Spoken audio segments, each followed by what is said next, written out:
자, 그러면 행정조사에 대해서 공부를 하죠. 자, 행정조사 부분은 앞에 이론적인 부분이 잠깐 있고, 그 다음에 뒤에 가면 저 492쪽 가면 행정조사 기본법이라고 하는 법 내용이 나와. 응? 그래서 주로 문제는 뒤에 행정조사 기본법의 그 내용을 주로 출제하고 있습니다. 응? 그러면 이론적으로 앞에 부분 489쪽에 행정조사라는 게 뭐냐? 뭐 1번 동그라미 1번 써놨는데 그냥 뭐 첫째 줄 행정조사라는 행정기관이 장래 어떤 행정작용을 하기 위해 필요한 정보 자료 이런 거를 수집하는 활동을 말한다.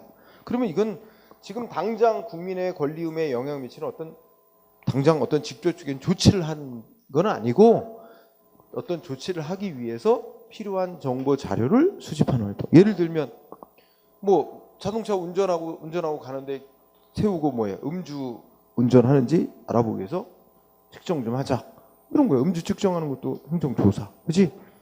근데 그거는 뭐 당장 무슨 조치를 하는 건 아니고 알아보자는 거지. 그렇지? 그래서 만약에 음주한 거로 나오면 이제 법적인 어떤 제재 조치를 하는 거고 안 나오면 아무 일 없는 거고. 그렇지? 그렇게 된 거지. 그래서 우리 두 번째 줄에 보니까 행정조사 기본법이라는 법은 행정조사란 행정기관이 정책 결정, 직무 수행하는 데 필요한 정보 자료를 수집하기 위해서 현장에 가서 조사하거나 문서를 보거나 자료를 시료를 채취 등을 하기 뭐 이런 활동을 말한다 이렇게 써놨어요. 읽고 지나가는 거야.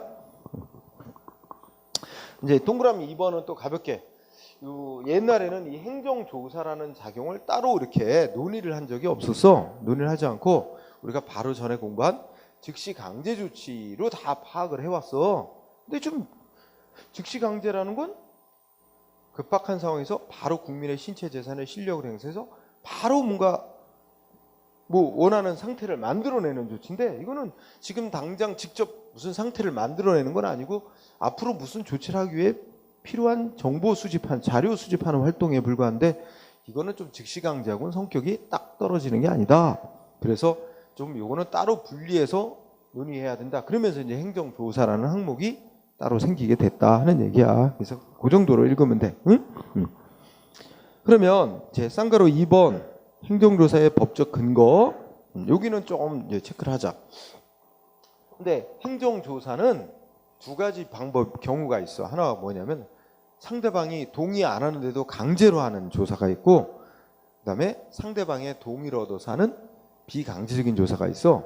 근데 상대방의 동의를 얻어서 하는 조사는 법의 근거가 없어도 된대. 응? 강제로 따라야 될 의무를 부과하는 건 아니니까. 근데 강제로 하는 조사는 반드시 법의 근거가 있어야 된다. 응? 그래서 이거 읽으면서 꼭 외우지 않아도 외울 필요도 없고 이제 강제로 하는 조사 강제는 무조건 다 법의 근거가 있어야 된다 그랬지? 비강제적인 건 법에 근거 없어도 되고 응? 일반 논의니까 그냥 넘어가고. 자 동그라미 2번은 밑줄 현재 우리나라의 행정조사에 관한 일반법이 있다. 일반법이라는 건 다른 법에 특별한 규정이 없습니다. 이 법에 따라서 하도록 돼 있는 일반법으로 행정조사 기본법이 있다. 그 다음에 동그라미 3번 또 얘기했다. 우리 앞서 공부한 행정절차법에는 행정조사 작용하는 행정조사할 때 거쳐서 해야 되는 절차에 관해서 아무 규정 없어요.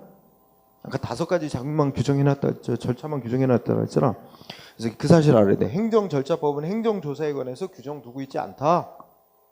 하지만 우리가 행정조사 방법을 가지고 따지면 강제하는 조사 있지. 강제적으로 권력적 조사는 성격이 권력적 사실행위로서의 성격을 갖는다. 그러면 처분에 해당해.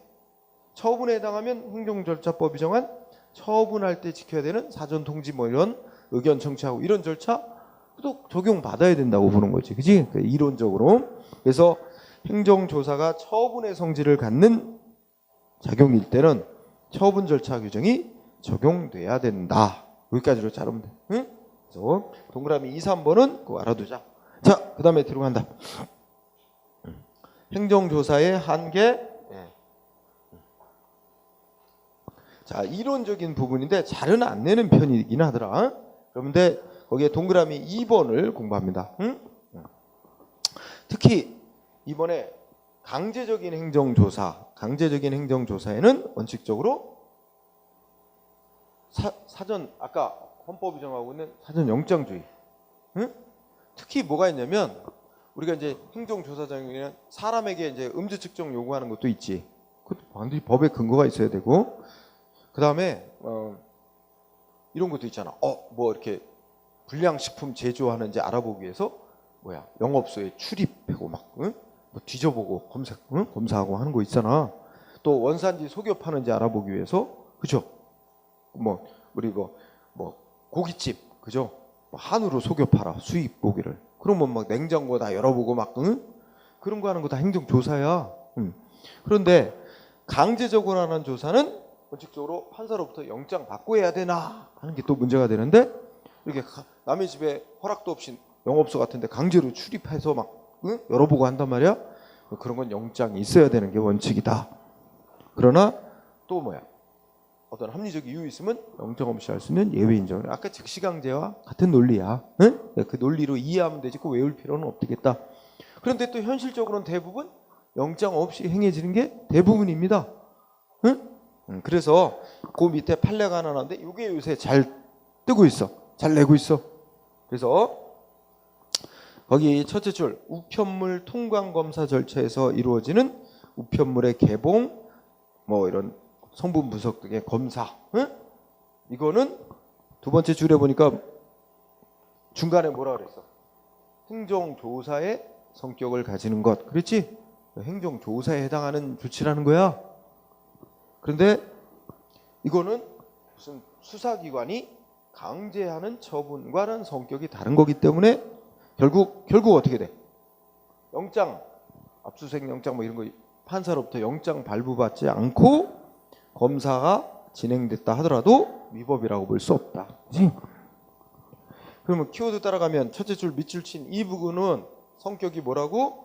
행정조사에 해당하는 조치인데 이런 조치는 영장 없이 하는 거 위법 아니다.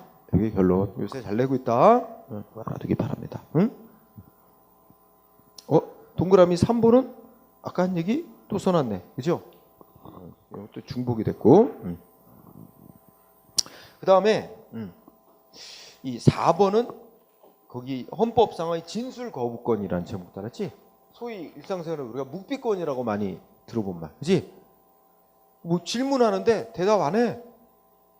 묵비권이 보장이 되느냐, 진술거부권이 인정이 되느냐. 그러니까 근데 우리 헌법 조항을 보면 거기 써놨나? 그 헌법 제12조 2항에 모든 국민은 형사상 자기에게 불리한 진술을 강요당하지 아니한다 이렇게 돼 있다는 거야? 그러면 형사상이라는 전제 조건이 있어요. 헌법 조항은. 그러니까 이게 뭐냐면 자기가 뭐 어떤 행위를 했다라고 진술을 하면 뭐가 되는 거야? 자기 죄를 인정하는 거거든. 그럼 무슨 범죄를 저지른 자 처벌하는 게 형사 문제야. 응?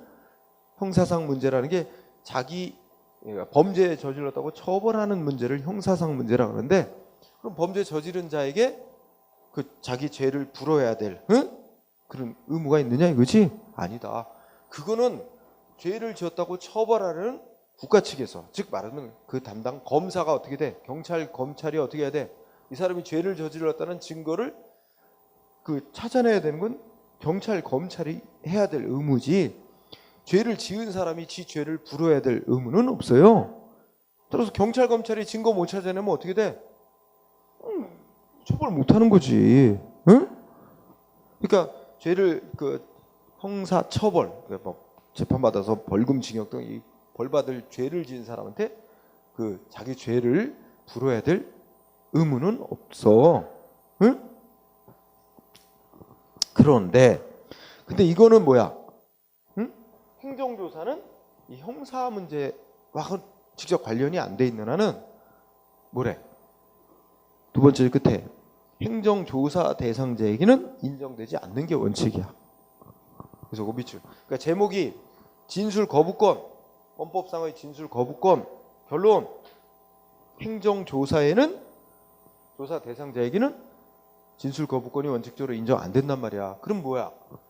행정조사 목적으로 질문을 하는데 답변 안 해. 그러면 어떻게 돼? 그거 불리하게 작용할 수 있단 말이야. 응? 진술 거부권이라는 게 인정이 안 되니까, 묵비권에 인정이 안 되니까 대개 법에 보면 행정조사하도록 한 법은 어떻게 하냐면 담당 공무원이 뭐 이렇게 질문하고 했는데 조사를 거부하거나 방해하거나 아니면 답변을 제대로 안 하면 뭔가 와서 뭐 영업정지를 시키거나 과태료를 부과하거나 등등 불이익 조치를 할 수 있게끔 해놨기 때문에 이게 묵비권이 보장이 안 된다는 얘기야. 자기 제대로 답변 안 하면 불리하게 된다는 얘기다. 그래서 시험은 잘 안 된다. 그 이유가 왜 그렇다고? 행정조사에는 적용 안 되는 이유가, 이거는 형사상의 문제는 아니기 때문에, 아닌 이상은 그렇다는 거야. 근데 5번은 중요하다. 5번은 중요. 어떤 상황이야? 조사 대상자가 조사를 거부 방해. 자, 조사 거부 방해하는 경우, 조사 대상자가 조사를 거부 방해하는 경우, 이게 지금 문제 상황이야. 예를 들어서 원산지 속여 파는지 조사해 보겠다 가지고 이제 업소 들어가서 냉장고 뭐 이렇게 창고 자물쇠로 잠겨 있어. 자물쇠로 이거 열어라. 근데 안 열고 막 방해해. 뭐 어떻게 돼? 그러면 조사 나간 공무원이 강제로 막 뜯어보고 조사할 수 있느냐? 이게 문제야. 그 영장이 있어야 되느냐? 이런 문제 관련이 있어. 그죠? 아니면 조사 나간 공무원이 강제로 자물쇠 다 부수고 조사 강행할 수 있느냐? 그건데 이건 또 안 된다고 봅니다.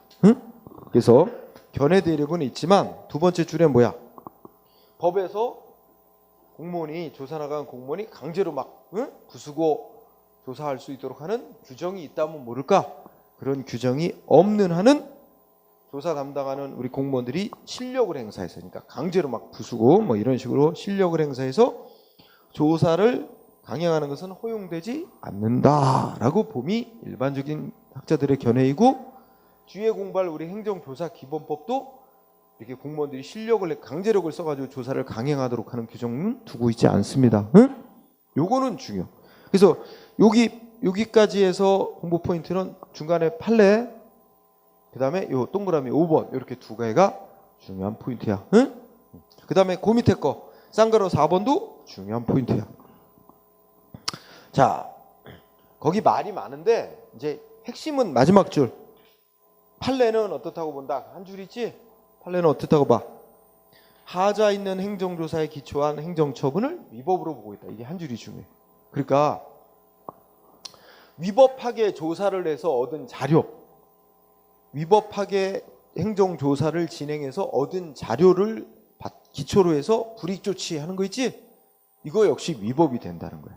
그러니까 적법하게 조사를 해서 얻은 자료를 바탕으로 해야만 적법한 조치로 보고, 위법한 조사를 해서 얻은 자료를 바탕으로 국민한테 조치한 거는 위법으로 본다는 거야. 이게 이제 원래 형법에서 그런 논리가 있어. 그러니까 위법하게 수집한 증거는 그 처벌하는 증거로 못 삼아요. 유죄의 증거로 못 삼게 돼 있어요. 그 논리야, 똑같이. 그래서 학자들 간에는 약간 견해가 다르지만 시험은 다 판례 요거로만 내니까 알아두고, 그거 이어지는 판례 보자. 1번 판례 보니까 어떻게 돼?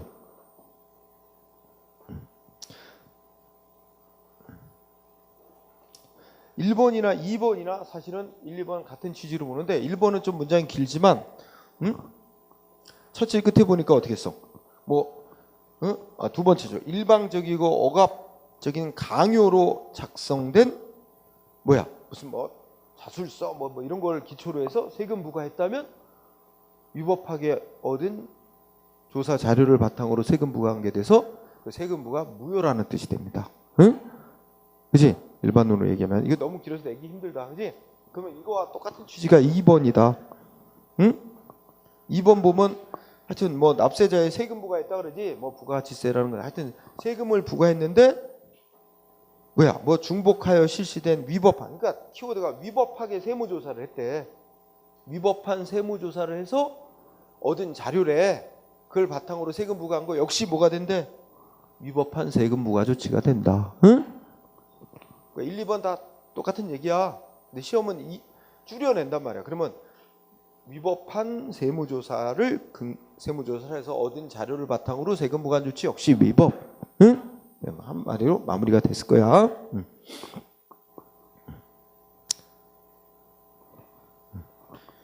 그 다음에 5번.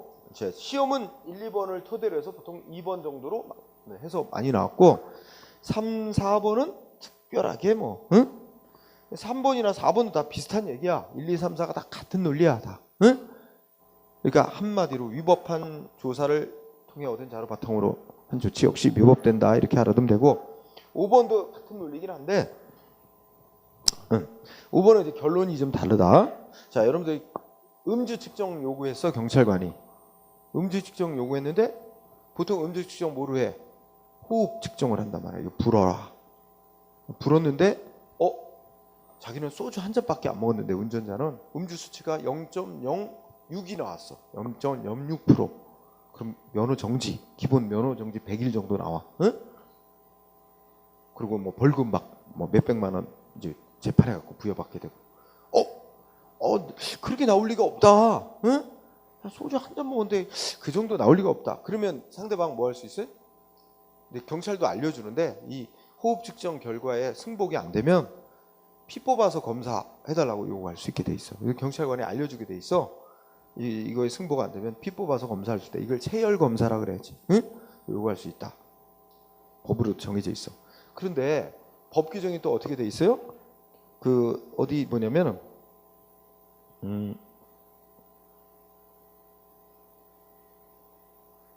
자, 5번 읽어보자. 음주운전 측정 조사하는 방법 중 혈액에 의해서 채취하는 방법은 상대방의 신체에 대해서 직접 침해 수반하는 방법으로서 도로교통법은 호흡 측정 조사와 달리 운전자에게 조사에 응할 의무를 부과하는 규정은 두고 있지 않아. 이거는 운전자가 요구할 때 하는 거야. 혈액 채취 측정은. 자, 그런 규정도 없고 측정에 앞서 운전자의 동의만 받도록 하고 있을 뿐이므로 운전자의 동의를 얻지 않고 임의로 피를 뽑아서 체열 조사하는 건 허용 안 된다. 응? 뭐 이게 읽고 지나가.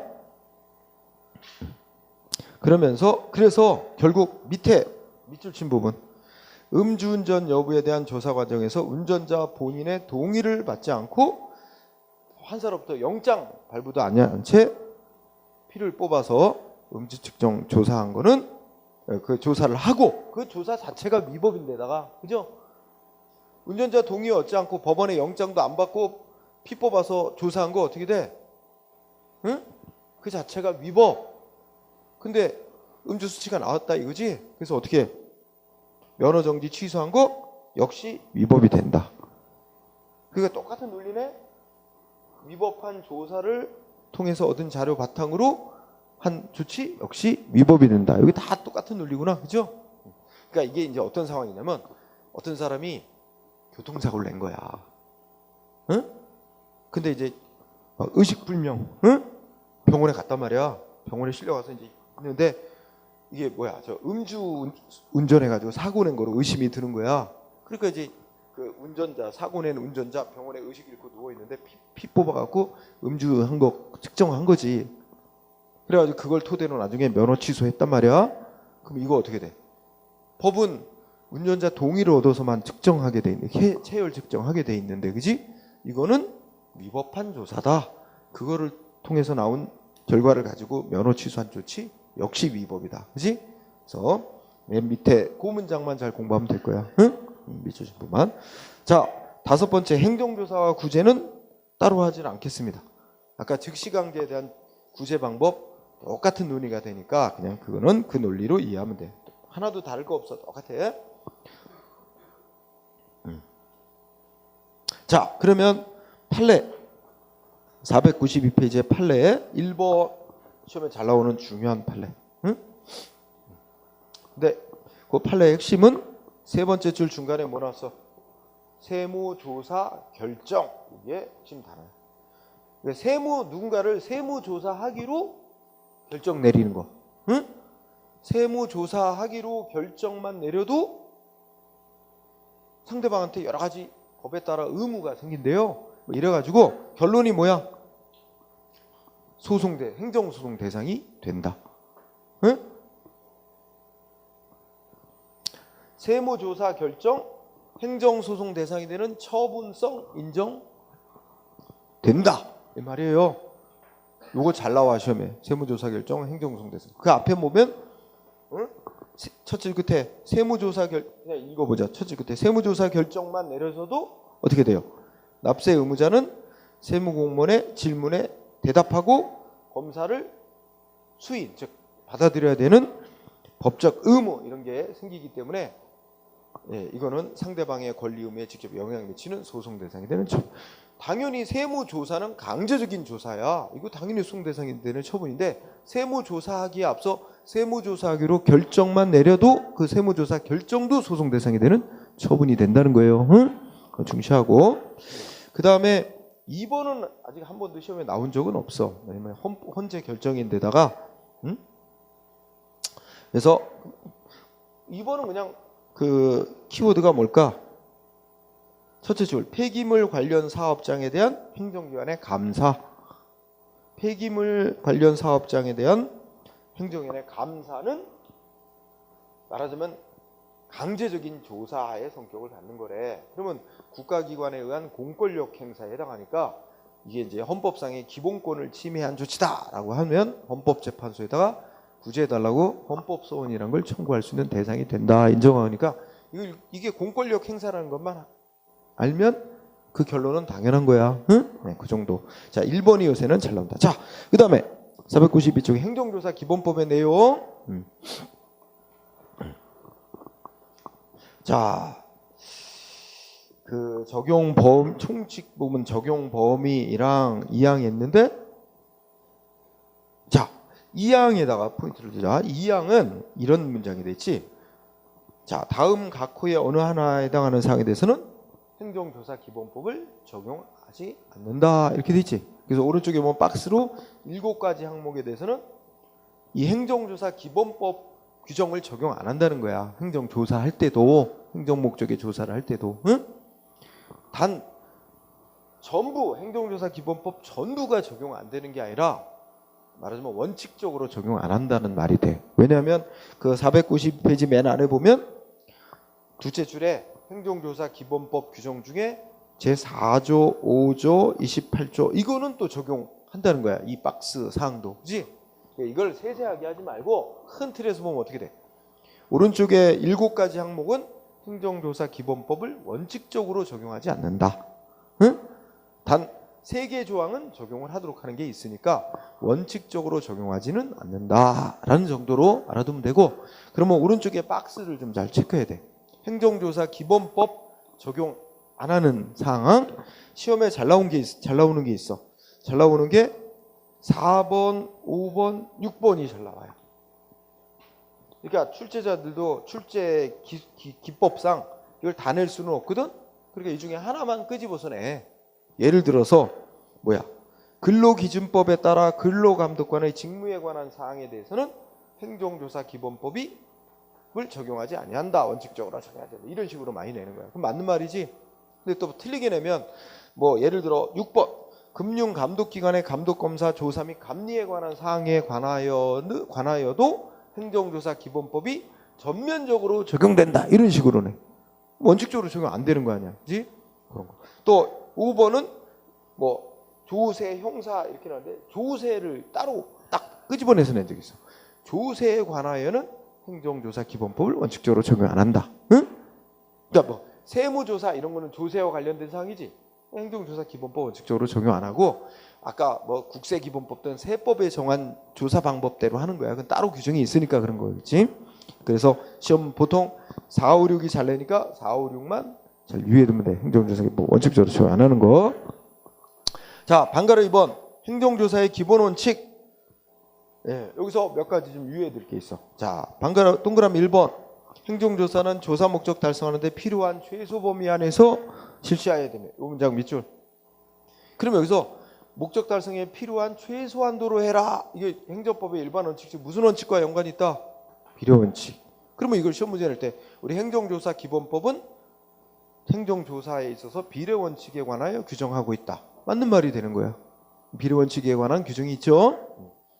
그 다음에 뭐 2번 그냥 맞게끔 내. 조사하기에 앞서 어떻게 돼? 조사 목적에 맞게끔 조사 대상자를 먼저 선정을 하고 조사를 하라. 그런 문장 2번 그대로 읽고 3번 유사하거나 동일한 사안은 행정기관들이 한 번에 공동으로 조사를 해라. 그래서 국민한테 여러 번 조사해서 불편을 주지 말아야 된다. 중복조사하지 말아라. 명시돼 있죠. 4번 중요. 조사하는 목적은 어디에 두래? 위반한 거 적발해서 처벌하는 데 중점을 두기보다는 어떻게 하래? 법령을 준수토록 유도하는 데 중점을 둬라. 4번 중요. 그다음에 5번 다른 법률에서 하라고 돼 있지 않는 한은 조사 대상자나 조사한 내용을 함부로 공표하거나 직무상 비밀 누설하면 안 된다. 뭐 당연한 얘기고. 6번 두 번째 줄에 원래의 조사 목적 이외의 용도로 이용한다든지 타인에게 함부로 조사 결과 제공하면 안 된다. 그래서 이 조사의 기본 원칙 그리고 경과. 그다음에 방과로 3번 이거 중요. 시험에 행정조사 문제 나오면 거의 단골로 넣는 부분이야. 자, 첫째 줄. 행정조사는 법에 근거가 있어야만 할 수 있나 없어도 할 수 있나? 두 가지로 나눠진다는 얘기야. 일단 원칙이 뭐야? 첫째 줄. 행정기관은 법령에서 조사에 관해서 규정하고 있는 경우에 한해서만 조사를 실시할 수 있다. 단 두 번째 줄에 자발적인 협조를 얻어 실시하는 조사는 그러하지 아니하다. 즉 그러하지 아니하다가 무슨 의미야? 법령에 근거 없어도 할 수 있다는 얘기잖아. 그러니까 조사가 두 가지가 있다는 거야. 그러면 이걸 조금은 부연 설명하면 둘째 줄에 자발적인 협조를 얻어서 하는 조사는 강제적인 조사야 비강제적인 조사야? 비강제적인 거죠. 상대방 동의를 얻어서 하는 조사지. 그러니까 이거는 비강제적인 조사, 비권력적인 조사라고 그래 많이. 비권력적인 조사 이꼬로 무슨 말로 또 쓸까? 임의조사라고 돼. 임의. 그래서 비권력적인 조사, 임의조사는 법에 근거 없어도 할 수 있는데 그런 비권력적인 임의조사가 아니면 법에 근거가 있어야만 할 수 있다. 그러면 둘 중에 하나지. 강제적인 조사, 권력적인 조사와 비권력적인 임의조사. 권력적인 조사는 반드시 법에 정해져 있어야 할 수 있는 거고 협조로 받아서 하는 임의조사는 법에 근거 없어도 할 수 있다는 그런 규정. 이거 꼭 공부하고. 자, 그 판례가 나와 있지만 마지막 줄. 다음 페이지로 가. 두 번째 줄에 밑에서 두 번째 줄. 조사 대상자의 자발적인 협조를 얻어서 하는 조사는 법에 근거가 없어도 할 수 있는 건데 법에 근거 규정 있어도 그렇게 할 수 있다는 거 너무 당연한 얘기지. 원래 법에 근거 없어도 할 수 있게 돼 있는 건데 법령에 그러한 회 조사를 하도록 그런 조사 규정이 있어도 실시할 수 있다. 응? 아직은 낸 적은 없어. 비교적 또 최근 판례이고 당연한 얘기로 본다. 그 다음에 쌍거로 2번 조사계획 수립 및 조사 대상 선정에서 반거로 1번. 자, 첫째 줄 읽으면서 끝에 국무조정실장 밑줄. 자, 읽어봐. 모든 행정기관의 장은 매년 12월 말까지 다음 연도 1년치 행정조사 계획, 조사 운영 계획을 수립하여 국무조정실장에게 제출해야 된다. 자, 이 문장이 시험에 나올 가능성이 있고 나오면 국무조정실장을 뭐 행정안전부 장관으로 바꾼다든지 이래. 행정조사는 국무조정실장에게. 국무조정실장은 국무총리 바로 밑에 있는 기관이야. 응? 국무조정실장에게 제출하도록 되어 있다. 그거 포인트. 그 다음에 반가로 2번 조사의 주기 중요한데 자, 첫째 줄에 보면은 조사는 원칙이 어떻게 하는 거야? 이걸 이제 용어상 정기조사, 수시조사 이런 식으로 용어를 나눌 수 있어. 근데 어떻게 하는 게 원칙이라고 돼 있는 거야? 정기적으로 조사하는 거겠지, 그지? 정기조사 원칙. 단 예외적인 그 박스 안에 있는 사유 4가지, 5가지에 해당하면 수시로 수시조사할 수 있다는 거야. 응? 그래서 원칙은 정기적으로 조사. 정기조사가 원칙인데, 뭐 박스 안에 보면 1번이야 당연히 법률에서 하라고 돼 있으면 뭐 당연한 거고, 응? 뭐 법 위반에 대해 혐의가 있다든지. 근데 그런 거 잘 내지는 않으니까 사유를 여건 내지는 않아. 그러니까 뭐만 잘하면 돼. 원칙적으로는 정기적으로 조사하는 게 원칙인데 일정한 사유에 해당되면 수시 조사할 수 예외로 허용된다. 그다음에 그 조사 대상 선정의 동그라미 1번. 행정기관장은 두 번째 줄에 조사 대상자를 아까도 나왔죠. 원칙에서 먼저 조사하기에 앞서 조사 대상자를 선정하고 조사를 해야 돼. 네, 그래서 행정기관장은 조사 대상을 선정해야 되는데 선정할 때 뭐야? 여러 가지를 고려해서 조사 대상자 선정하는 기준을 객관적으로 만들어 가지고 그에 따라 선정해야 되는데 여러 가지 고려하래. 목적, 또 법 잘 지키나, 실적, 자율적으로 준수하기 노력을 잘 하고 있나, 또 조사 대상자의 뭐 업종 규모 뭐 이런 거 다 고려하여 객관적인 명백하고 객관적인 기준을 만들고 그에 따라 조사 대상자를 선정해야 된다. 1항만 주로 시험. 그런데 2항도 시험은 아직 안 나왔는데 2항도 같이 공부해. 뭐가 있어? 내가 조사 대상자로 선정됐단 말이야? 도대체 어떤 기준으로 조사 대상자를 선정했길래 그러냐? 나 조사 대상자 선정 기준 보여줘. 요구할 수 있다는 거야. 열람 요구할 수 있어요. 열람 신청할 수 있어. 응? 그래서 그리고 이제 3항은 이어서 원칙적으로 어떻게 돼? 열람해달라고 요구가 신청이 들어오면 원칙적으로 열람해줘야 된다는 취지야. 이러이러한 경우가 아닌 한은, 그죠? 그런 특별한 경우가 아닌 한 그런 정도니까 1, 2번으로 마무리하고. 네, 쌍가로 3번. 자, 우리 행정조사 기본법은 행정기관이 행정조사를 할 때 이러이러한 방법에 따라 조사할 수 있다라고 조사 방법들을 규정해놨어. 그런데 제목 옆에 뭐야? 국민의 신체나 재산에 대해서, 그러니까 조사 대상자가 거부 방해한다고 직접 강제력을 써서 조사를 실행할 수 있도록 하는 규정은 없다는 얘기야. 응? 예를 들어 아까 이 조사하기에서 창고 문 자물쇠 열어라 안 연다고 강제로 부술 수는 없다는 얘기고, 응? 음주 측정해 불어라 했는데 안 분다고 그지? 입에 넣고 막 얘기할 수는 없다는 얘기지. 자, 첫 번째 어떤 방법이 정해져 있어? 행정기관에 나와서 의견 진술해라. 출석 진술 요구할 수 있어. 내용은 거의 안 나와. 제목만. 응? 무슨 방법들이 법에서 허용하고 있는 건지. 응? 출석 진술 요구. 또 오른쪽에 방가루 2번도 제목만. 행정위원회 나오는 대신에 보고서나 자료를 제출해라. 응? 이렇게도 할 수 있고, 서명 같은 거 보고서나 자료를 제출하라고 요구할 수도 있고.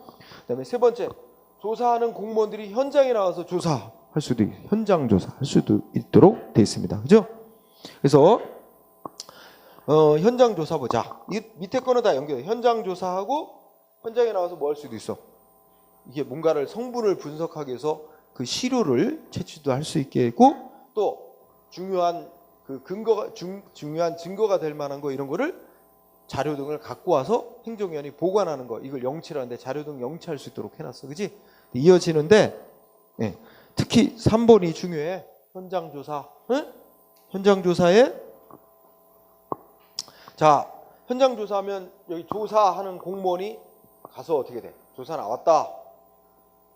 그리고 자기가 정당한 권한을 가지고 조사한다는 걸 나타내는 증명서 보여줘야 돼. 그래야 상대방이 저항하면 안 되는 의무가 생기는 거야. 그런 거 없이 조사하려고 그러면 저항해도 아무 죄가 안 돼. 공무집행 방해죄 안 돼. 1번은 너무 당연하지 않아? 이제 정당한 권한이 있다는 걸, 다 이런 걸 기재한 문서를 발송해야 된다. 자, 중요한 건 동그라미 2번이야. 시간의 제약이 있어. 현장에 나가서 조사할 때는. 조사 공무원들. 원칙은 어느 때는 하면 안 돼. 야간에는 하지 말라는 거야. 그래서 첫째 줄에 현장 조사는 해 뜨기 전 해가 진 뒤에 할 수 없다. 원칙 단 박스 안에 세 가지 경우는 해가 진 뒤에도 야간에도 조사 실시할 수 있다. 그지? 요거는 사유를 잘 중시해도 박스. 첫 번째 동의. 야간에 가서 조사하는 걸 대상자가 동의할 때 동의. 두 번째는 업무 시간. 키워드는 업무 시간. 야간에만 업무 보는 업소가 있잖아. 나이트클럽 이런 데는 야간에 가야 될 거 아니야. 청소년 출입시켜서 영업하고 있는지 보려면 업무 시간에 조사. 네, 세 번째는 어떻게 돼? 야간에 가서 조사 안 하면 뭐야? 뭐 증거 인멸 뭐 이런 거 해가지고 조사 목적 달성 어려울 때, 그지? 이럴 때 이런 불가피한 경우는 야간에도 조사를 했어. 원칙은 야간 조사 안 된다. 세 가지 경우는 야간 조사가 허용된다. 응? 그다음에 시료 채취. 뭐 1번 크게 문제는 없고 시료 채취도 어떻게 하래? 말하면 뭐 비례 원칙에 맞게끔 최소한 범위에서 하라는 거지. 근데 여기서 보다 중요한 건 동그라미 2번. 동그라미 2번. 무슨 규정이 뒀다는 거야? 보상 규정이 있다는 게 그게 좀 특징적인 거예요. 응? 그래서 시료 채취로 손실을 입혔을 때는 대통령령으로 정하는 절차 방법에 따라 손실을 그 보상해줘야 된다. 응? 재산 피해를. 그다음에 자료 등의 영치 이렇게 돼 있어, 그렇지? 자, 그거는 뭐 그냥 읽고 지나가도 돼요. 그다음에 방가로 6번 공동조사 있죠? 여기 이제 지문이 3개 있는데 동그라미 1항이 중요해. 그리고 동그라미 1항에 특히 끝부분 조사. 공동조사 할 수 있다야? 반드시 공동조사 의무적으로 하여야 한다. 이게 중요한 포인트야. 그러니까 국민의 불편을 줄이기 위해서 여러 기관이 그러니까 같은 사람에 대해서 조사를 한다. 그죠? 그러면 행정기관끼리 협의해서 한 번에 조사를 해라. 이게 공동으로. 근데 시험은 어떻게 나왔다? 다 서로 어떻게 해서 공동조사 할 수 있다라고 돼 있다. X. 그 다음에 7번 가볍게 읽어. 중복조사 제한. 그죠? 이미 조사를 마친 사람이 있어. 그냥 읽기만 해. 중복조사 마친 사람인데 또 같은 사안에서 또 조사하면 안 되겠지? 그러나 조사를 마쳤는데 새로운 증거가 다시 발견됐어. 그러면 그때는 예외로 중복조사 할 수도 있다. 그러면 상식적으로 생각하면 그렇지? 읽고 지나간다. 그죠? 그 다음에 정보통신 수단을 통한 조사도 가능하다. 인터넷 등을 통해서 자료 제출 이런 것도 그냥 읽고 지나가고. 그 다음에 조사 실시. 조사 실시하면 일단 방가로 1번에 동그라미 1번 읽고 지나가자. 두 줄. 행정조사를 실시하고자 하는 행정기관의 장은 조사에 앞서 원래 사전 통지를 하게 돼 있어요. 근데 그 전에 먼저 개별적 조사 계획을 수립해야 된다. 응? 조사 계획을 먼저 수립해야 된다. 읽고 지나가. 중요한 거 오른쪽에 방가로 2번 조사의 사전 통지 숫자가 중요해요. 자, 동그라미 1번 행정조사를 실시하려고 하는 행정기관의 장은 두 번째 줄. 조사 개시, 조사 시작 7일 전까지 조사 대상자에게 일정한 사항 기재, 언제 뭐 목적으로 법 몇 조에 근거해서 무슨 조사를 하려고 한다라고 서면으로 통지해줘야 한다. 응? 원칙. 숫자가 중요해. 근데 다행히 우리 행정조사 기본법이 정하고 있는 숫자는 몽땅 다 7이야. 응? 그래서 공부하기 좋아. 응? 7일 전까지 사전. 다만 야 나이트클럽에 청소년 출입시켜서 술파을 영업하고 있는지 조사하겠다고 미리 통지해. 며칠 날 조사 나간다고.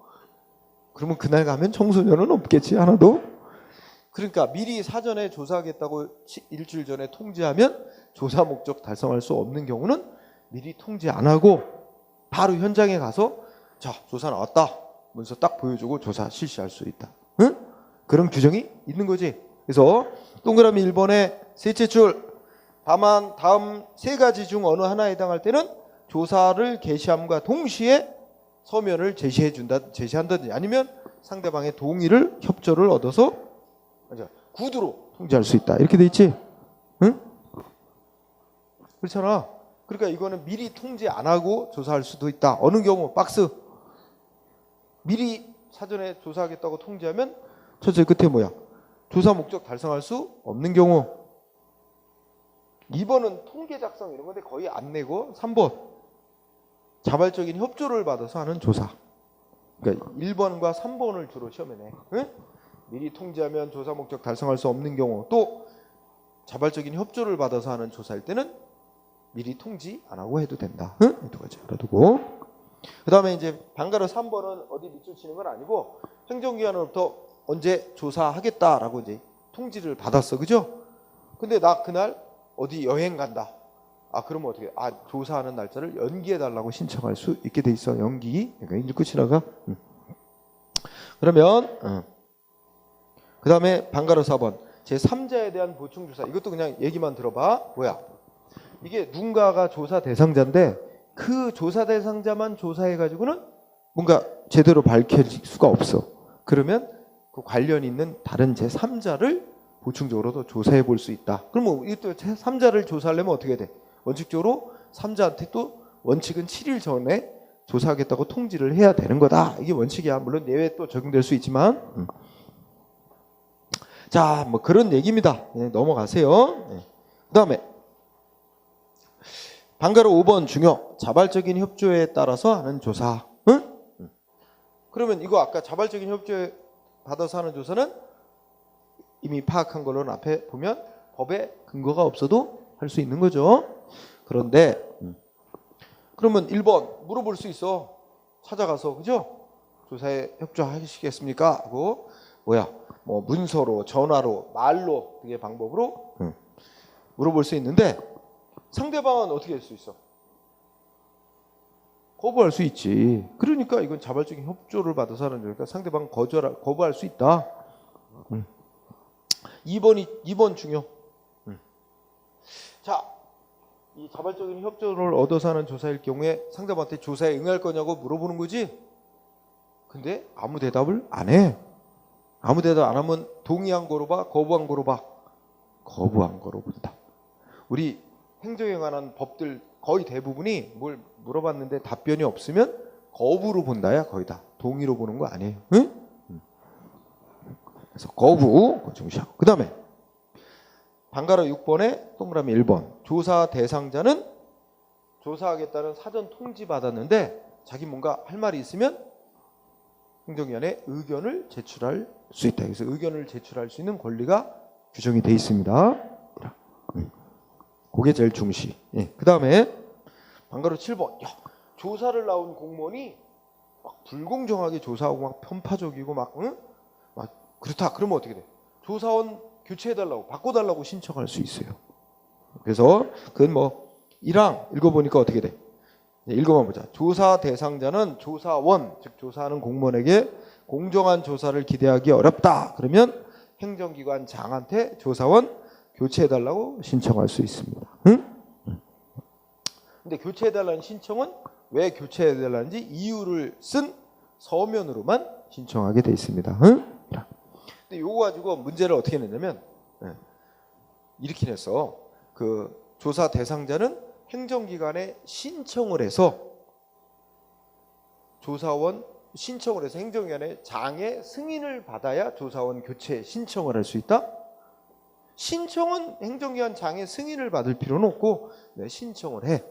그러면 동그라미 2번 신청을 받은 행정기관장은 즉시 심사하고 그 신청한 이유가 타당하다가 인정하는 경우에는 교체를 해서 조사하도록 해야 된다 이거지. 그럼 무조건 교체해 주는 게 아니란 말이야. 즉 첫째 끝에 교체 신청이 타당하다고 인정이 될 때만 교체를 해주도록 돼 있어요. 그러면 그것도 만약에 문제를 내면 조사원을 교체해달라는 신청이 있으면 행정기관장은 뭐야? 지체 없이 교체해 줘야 된다? 아니야. 전제 조건 타당한 이유가 있다라고 인정할 때만 교체를 해주게 돼 있어. 그리고 교체해달라는 신청하는 건 제한은 없습니다. 그죠? 다만 이제 서면으로 신청을 해야 되지만 이유를 적은 서면으로 신청을 해야 되지만 행정기관 장의 승인을 얻은 건 신청할 때는 필요는 없습니다. 응? 자, 그래서 1, 2번 정도 공부하고 그 다음에 조사권 행사의 제한, 뭐 특별한 거는 없습니다. 특별한 건 없는데 다만 이제 동그라미 2번 같이 읽어보자. 조사 대상자는 전문가로 하여금 조사하는 과정에 입회하게 하거나 자기 대신에 의견을 진술하게 할 수도 있다. 그러니까 뭐 변호사라든지, 회계사라든지, 그렇지? 이런 사람을 조사하는 과정에 같이 입회하는 건 같이 조사 과정에 거기 현장에 같이 있는 거죠. 입회하게 하거나 의견을 진술하게 할 수도 있다. 그지? 그리고 동그라미 3항도 같이 읽어보자. 조사 대상자와 조사하는 공무원은 조사 과정을 방해하지 않는 범위 안에서 조사 과정을 녹음하거나 녹화할 수도 있다. 다만 어느 범위까지 녹음 녹화할 건지는 협의해서 정해라. 이렇게 돼 있고. 그렇지? 그리고 녹음 녹화를 하고자 할 때는 사전에 행정기관 장에게 녹음 녹화하겠다라고 사전에 통지를 해야 된다. 이런 규정도 있대. 그죠? 자, 그래서 뭐 그 정도로 아직까지 이거는 한 번도 시험에 낸 적이 없어. 다만 그 정도로 한 번 읽고. 자, 9번. 요거는 시험에 잘 나오는 거예요. 조사 결과 통지. 행정기관장은 원칙적으로 특별한 규정이 따로 있지 않는 한 조사 결과를 확정한 날로부터 7일 안에 결과를 통지해 줘야 된다. 여기도 숫자 7 나오지? 네. 그래서 그다음에 오른쪽에 쌍가로 5번 크게 제목이 자율관리체제 구축이라는 말이 있어. 그죠? 그러니까 행정기관이 뭐 가서 조사하고 이러지 않고 그 업자들이 자율적으로 뭐 업자들끼리 뭐 할 수도 있어. 무슨 연합회 뭐 무슨 단체를 만들어 가지고 그 자기네들이 만든 단체에서 자율적으로 이제 법 잘 지키도록 이렇게 유도하고 하면서 그 결과만 행정위원회에 보고하고 이렇게 할 수도 있다는 거예요. 그래서 자율신고제도 해가지고 동그라미 1번 행정기관장은 조사 사항을 조사 대상자로 하여금 스스로 신고하도록 하는 제도를 어떻게 돼? 응? 운영할 수 있다. 응? 이런 건 하여야 한다는 아니고 할 수 있다야. 이런 건 내면 참 치사하긴 한데 어쨌든 그렇게 만들 수 있는 부분이니까 그는 자율적인 신고 제도를 운영할 수 있다. 그러면 이런 자율적인 신고 제도를 운영하고 있는데 자율적으로 신고해오는 내용이 뭐야? 거짓 아니면 뭐야? 신뢰할 수 없다. 그러면 자율적 신고가 들어왔더라도 그러면 행정위원이 직접 나가서 또 조사할 수도 있는 거지만 그렇지 않는 한은 그 조사 대신에 자율적으로 신고해 놓은 내용을 그대로 인정해 준다는 거죠. 응? 그래서 자율적으로 신고해 온 내용이 거짓 내지 신뢰할 수 없는 경우를 제외하고는 자율적으로 신고해 온 내용을 행정기관이 하는 조사에 대신할 수 있다. 가름할 수 있다. 응? 이것도 할 수 있다야. 이거 시험 어떻게 나냐? 하여야 한다. 또 내서 치사. 응. 네, 치사. 자, 그 다음에 자율관리체제 구축. 그래서 뭐 비슷한 얘기야, 그죠? 좀 생략하고 여기서 동그라미 2번 조사 대상자나 조사 대상자가 자율적으로 설립한 단체 또는 협회는 자율적인 관리 체제를 구축하여 행정기관장에게 신고할 수 있다. 이것도 할 수 있다. 이런 말에 포인트를 둔 거지. 그리고 번갈아 3번은 읽기만 해. 응? 그러니까 이제 자율적으로 이렇게 잘 신고하고 자율관리체제 구축한 그런 단체나 대상자에게는 조사를 감면해 주기도 하고 그죠? 여러 가지 혜택을 줄 수 있다. 이렇게 되는 거지. 자, 넘어간다. 그 다음에 쌍가로 6번 마지막 행정조사 총괄하는 기관은 누구야? 국무조정실장이라면. 응? 그래서 여기도 키워드는 국무조정실장의 키워드를 둬서 뭐 확인 점검하고 또 대통령한테 보고하고 이런 건 총괄 담당 기관은 국무조정실장이라는 점. 응? 우리가 지난 시간에 공부하면 자, 정보 공개, 개인정보 보호 다 총괄 부서의 장 누구야? 행정안전부 장관이었잖아.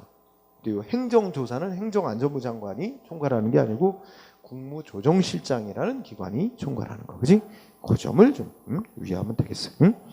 자, 이렇게 해서 오늘 공부는 또 거기까지밖에 못 나왔다, 그죠? 원래 의도는 행정벌까지는 다 못하더라도 행정벌 중에 뒤에 보면은 이제 시험에 잘 나오는 거로 과태료라고 벌 주는 게 있어, 그죠? 주차 위반하고 뭐 교통법규 위반하고 그러면 과태료라고 벌 주는데 돈 얼마 내 하는 거였는데 그거와 관련해서 질서 위반 행위 규제법이라는 법이 과태료에 부과하는 것에 관한 법인데 그 법 내용이 문장 잘 나오거든 시험에.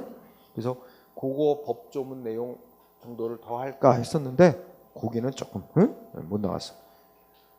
내가 원래 말이 느린 데다가 날씨가 추우니까 말이 더 느리게 나오는 것 같아.